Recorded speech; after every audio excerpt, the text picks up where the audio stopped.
भारत में किसान सभी फसलों के लिए न्यूनतम समर्थन मूल्य यानी कि एमएसपी को वैध बनाने की मांग करते हुए एक बार फिर सड़कों पर आ गए हैं। देश के लाखों किसान दिल्ली की सीमाओं को घेरने घर से निकल चुके हैं। सत्ता के गलियारों में गूंजती उनकी दुर्दशा, उनकी समस्याओं के त्वरित समाधान की मांग कर रहे हैं। किसानों के अधिकारों की लड़ाई के लिए भारत के धूप में तपते मैदानों से लेकर यूरोप की उपजाऊ घाटियों तक किसान एकजुट हो रहे हैं।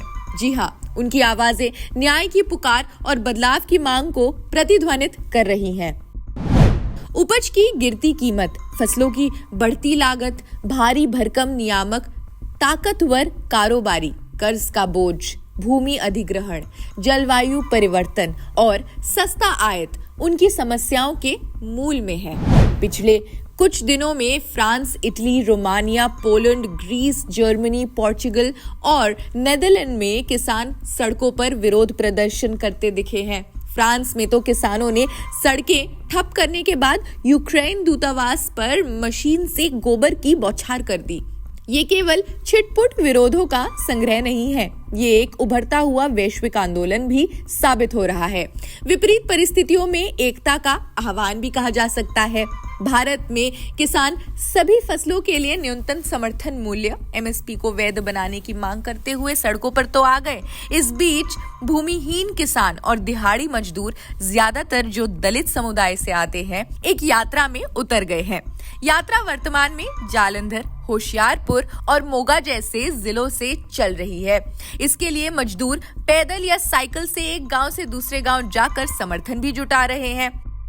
हम लोगों ने जो मुद्दे उठाए हैं उसमें केवल किसानों तक ही नहीं है, पहली बार ये आंदोलन हुआ है जिसमें आदिवासी समाज के साथ साथ मजदूरों को भी हम लोग शामिल किए हैं। इसका ये हुआ कि मध्य प्रदेश में जो जयस है, जय आदिवासी समाज है, उसने भी हमें पूरी तरीके से मध्य प्रदेश, राजस्थान और गुजरात में हमें समर्थन किया है। पहली बार ऐसी कोई आंदोलन किसानों को हुआ है जिसमें मजदूरों के लिए भी हम लोगों ने मांग किया है, जिसमें मांग है कि 200 दिन के लिए उनकी मजदूरी गारंटी दिया जाए और 700 रुपया दिया जाए। इसका ये हुआ कि बिहार और झारखंड जैसे राज्यों में भी हमें समर्थन मिल रहा है। अभी तक देश से किसी भी समूह से हमें विरोध का आवाज नहीं आया है। और इसका कल जो सरवन जी ने बताया कि कल पुतला दहन WTO का किया जाएगा, वो अलग अलग राज्यों से परसों आएगा, वो आएगा।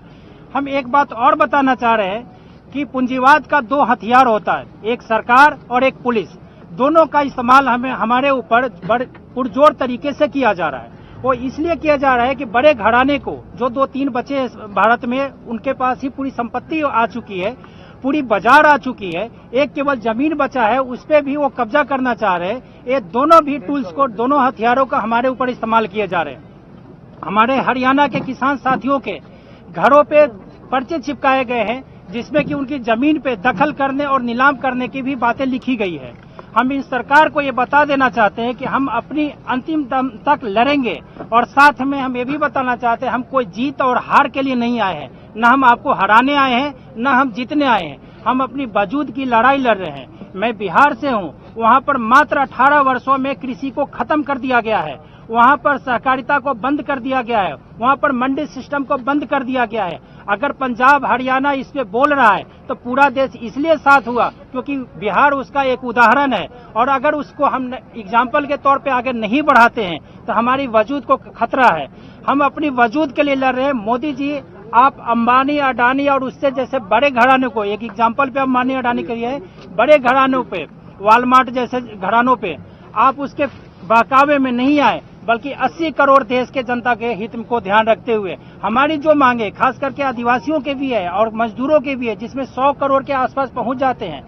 इससे एक सबसे बड़ी फायदा ये होगा कि शहरों पे जो बोझ बढ़ता चला जा रहा है, जो संसाधनों का बोझ दोहन होते जा रहा है शहरों पे, लोग शहरों से पलायन गांव की तरफ करेंगे और गांव में एक नए रोजगार की उत्पत्ति होगी। आप कितना सरकारी नौकरी दे सकते हैं? सरकारी नौकरी में तो सीटें खाली है, अगर नौकरी मिलेगा सबसे ज्यादा तो कृषि में मिलेगा। इसलिए हम किसान मजदूर मोर्चा से कहना चाहते हैं कि हमारी वजूद की लड़ाई को आप उसको अपनी प्रतिष्ठा की लड़ाई नहीं बनाइए और हमारी बात को सुनिए और मानिए। भूमिहीन किसान और दिहाड़ी मजदूर ज्यादातर दलित समुदाय से आते हैं। वे भूमि स्वामित्व अधिकार, उनके सर पर छत, कर्ज माफी, उचित मजदूरी और जाति आधारित भेदभाव को समाप्त करने सहित कई अन्य मांगे सामने ला रहे हैं। पेंडू मजदूर यूनियन पंजाब और जमीन प्राप्ति संघर्ष समिति आदि जैसे यूनियंस एक साथ आकर प्रदर्शन कर रहे हैं। इस बीच यूनियनों ने 11 मार्च को राज्यव्यापी रेल रोको की भी घोषणा की है।